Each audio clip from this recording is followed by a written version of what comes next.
Hello friends, in today's video, we will learn how to create this underwater effect in Photoshop. So without any further ado, let's get into the video.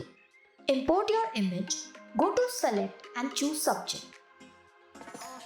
Now click on the mask icon over here to remove the background. Now go to the adjustment layer and choose solid color. Choose a blue tone and hit OK.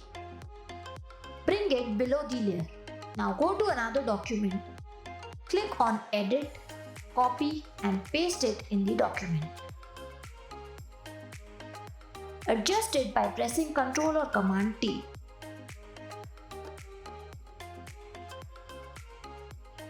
Change its blending mode to color. Make a copy of it by pressing Ctrl or Command J and change its blending mode to hard light. Change the background color to match it best and you are done. If you find this video helpful, do like it and don't forget to subscribe to our channel. Thanks for watching.